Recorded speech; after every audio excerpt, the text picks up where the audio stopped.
So Nitish, tell me about yourself.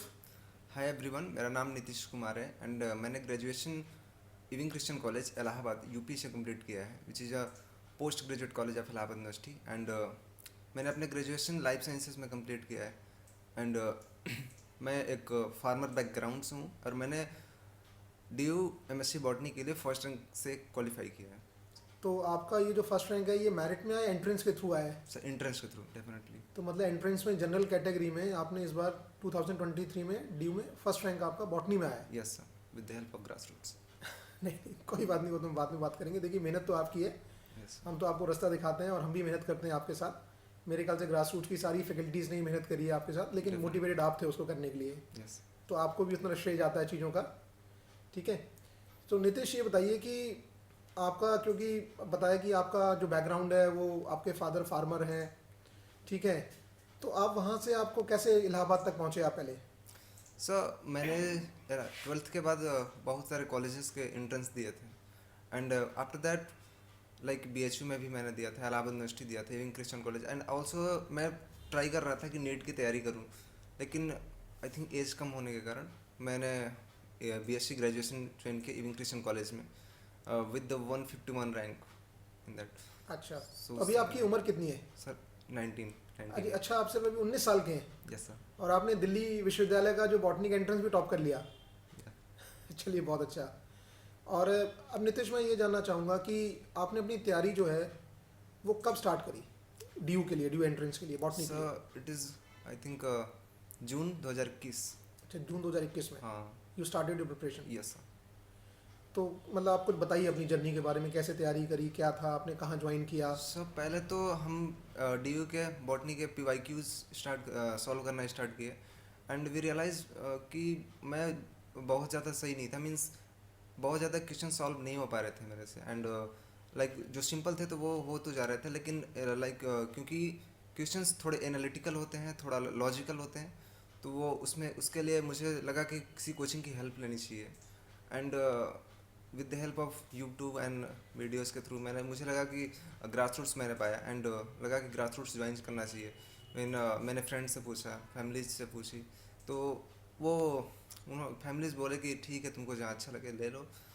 तो with the help मुझे फिर मैंने ग्रास रूट्स ज्वाइन किया जून 2021 में एंड फिर वहीं से प्रिपरेशन स्टार्ट हुआ। और ग्रास रूट्स बहुत डीप में लेक्चर हुए हैं मोस्टली एंड मेनली अप्लाइड के लिए, तो उसी की वजह से हो गए जो भी हुआ। तो आपको मतलब प्लांट फिजियो वगैरह वो सारे एरियाज आपके कवर हुए, सारा लाइक कुछ मतलब? Genetics, plant physiology and biotechnology, biochemistry और एनालिटिकल टेक्निक्स और सेल बायो वगैरह सेल सारा, बायोलॉजी, और एल्गे मॉलिक्यूलर फंजाई, बायोलॉजी। ब्रायो वगैरह, ये भी सब आपका Yes, कवर sir. हुआ है यहाँ पे? ऐसा बॉटनी। तो मतलब ओवरऑल मतलब आपको क्या लगता है कि ग्रास रूट से कितना सपोर्ट था आपको?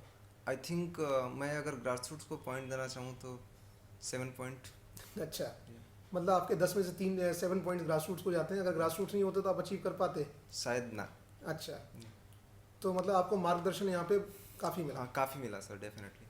तो उसके बाद आपने जब ड्यू के क्वेश्चंस वगैरह सॉल्व किए तो आप फिर कॉन्फिडेंस आ रहा था आपको? हाँ, लास्ट तक तो कॉन्फिडेंस आ रहा था। हाँ। लेकिन एग्ज़ाम से पहले तो कभी एक्सपीरियंस नहीं होता कि फर्स्ट रैंक या फिर रैंक क्या आएगी। हर कोई सोचता है कि किसी तरह क्वालिफाई हो जाए हाँ।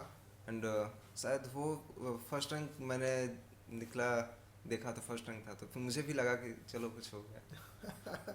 तो सबसे पहले आपको फिर हमारी याद आई नहीं आई यहाँ पे? डेफिनेटली, अब जहाँ से जिसकी मेहनत होगी उसी को याद आएगी डेफिनेटली। आपने हमें शायद मेल भी किया था और आपने हमें कॉल भी किया था। Definitely, yes sir. चलो, बहुत अच्छी, बहुत बहुत शुभकामनाएं आपको। थैंक यू और सर।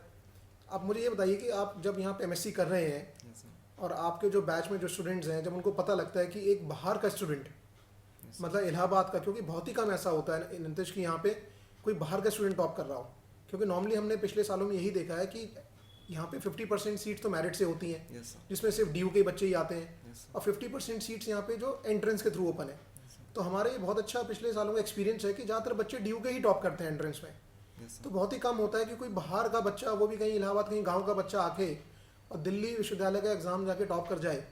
ठीक है, तो ये अपने आप में एक बहुत बड़ी उपलब्धि है आपकी। Yes sir. तो आपको क्या फील होता है जब आप अपने जो बैचमेट्स को बताते हो कि मैंने एग्ज़ाम आपने टॉप किया, तो क्या आप वो भी आश्चर्यचकित होते हैं इसको सुन के? और डेफिनेटली होते हैं कि वो पूछते हैं कि कहाँ से हो, तो वहाँ से, तो फिर होते हैं कि हाँ वहाँ से यहाँ कैसे, और इतनी रैंकिंग के साथ कैसे, तो डेफिनेटली कुछ ना कुछ फ़र्क तो पड़ता ही है। अच्छा, ऐसा। तो अभी आप और मुझे बताइए कि थोड़ा सा डिटेल में, क्योंकि बहुत सारे बच्चे जो हैं वो जानना भी चाहते हैं इंडिया में, और बहुत सारे बच्चे आपको देख के क्या है कि दे फील इंस्पायर्ड ऑल्सो, ऐसा। ठीक है, क्योंकि आप उनके लिए एक रोल मॉडल होते हो, क्योंकि बहुत सारे बच्चे मेहनत करते हैं और दिल्ली यूनिवर्सिटी में आना चाहते हैं यहाँ पे, क्योंकि यहाँ आने के बाद उनके लिए करियर में बहुत सारे रास्ते खुल जाते हैं। तो मैं यही जानना चाह रहा हूँ कि आप मतलब क्या अपने जूनियर्स को मैसेज देंगे, आपकी तैयारी के बारे में कुछ बताइए कि आपने किन सब्जेक्ट पे फोकस किया, कैसे आप तैयारी करते थे, क्या नोट्स बनाते थे, या जो हम ग्रास रूट्स में कराते थे उन्हीं को आप रिवाइज करते थे, कैसे था आपका? सर डेफिनेटली जो ग्रास रूट्स में जो टीचर कराते थे उसे वही नोट्स होता था, वैसी को रिवाइज करते थे, एंड मोस्ट वही बहुत हो जाता है, that's more than enough. And अगर हम और भी अगर जानना चाहें तो वो कुछ PYQs होते हैं, बुक्स अवेलेबल हैं डेफिनेटली, तो वहाँ से हम कुछ MCQ या फिर PYQ सॉल्व कर लेते हैं। दैट्स तो इनफ, मतलब जो ग्रास रूट्स में करा रहे हैं that is more than enough. More enough, या बस डेफिनेटली। ये है कि आप थोड़ा हाँ, सा कितना फोकस होना सीरियस चाहिए, है, सीरियस है वो कितना ज़्यादा मैटर सीरियस है करता उसको है। लेके। तो आपको बॉटनी में पहले सबसे कठिन सब्जेक्ट क्या लगता था, I think biochemistry, biotechnology and all. और अब आपको क्या लगता है? आई थिंक सबसे इजी हो गया। सबसे ईजी हो गया। हाँ सर। और कुछ आप बताइए, जैसे बच्चों का मार्गदर्शन करने के लिए, कि कौन कौन सी, जैसे आप जो बुक्स थी, आपने कोई बुक्स पढ़ी तो कौन कौन से ऑथर्स थे, या फिर सोली ग्रास रूट पे ही फोकस किया? डीयू बॉटनी के PYQs लिए थे, हाँ, जस्ट दिस मच। बस।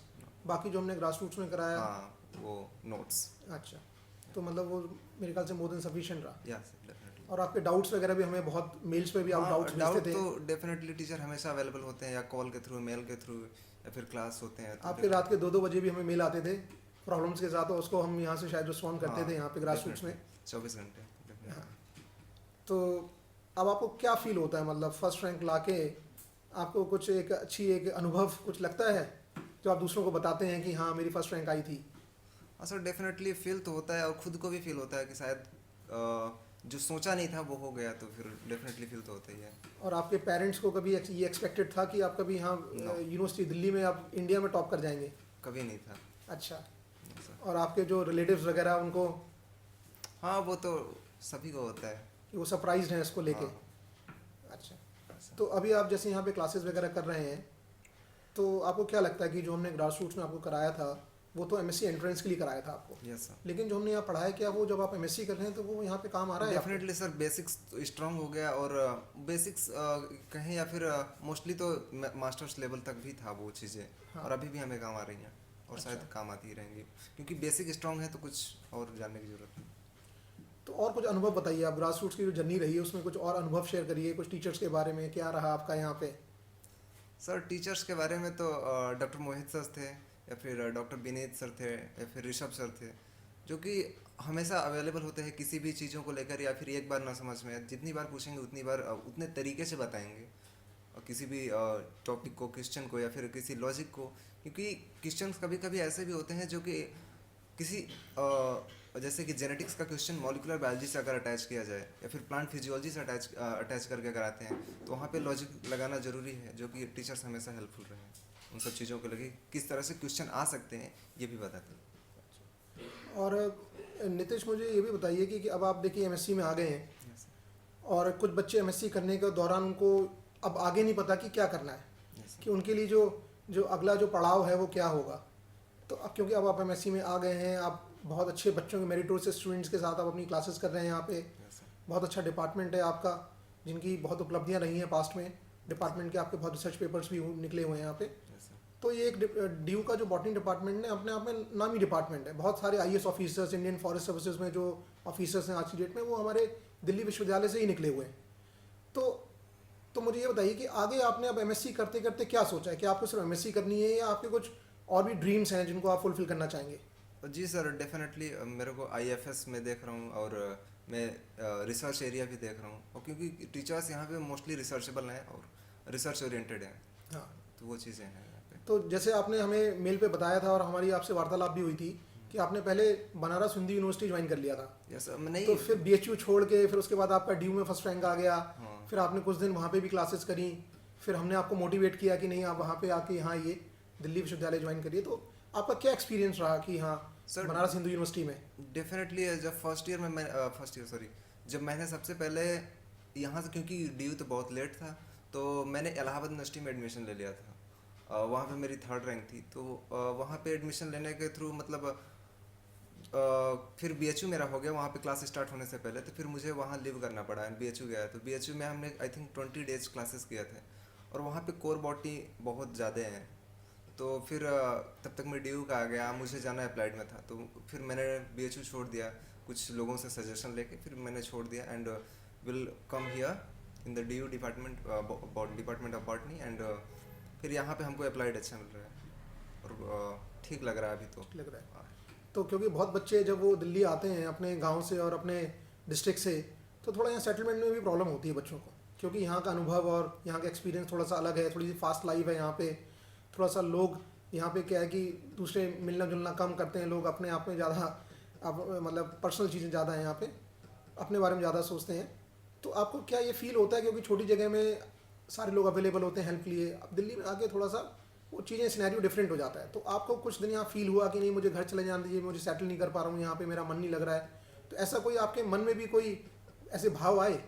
सर डेफिनेटली जब फर्स्ट डे आया था मैं दिल्ली में, तो फिर आई थिंक 2 से 3 घंटे में था यहाँ पे। तो उसके बाद फिर मैंने घर पे कॉल करके बोल दिया कि मैं अब यहाँ नहीं रह पाऊँगा, घर जा रहा हूँ।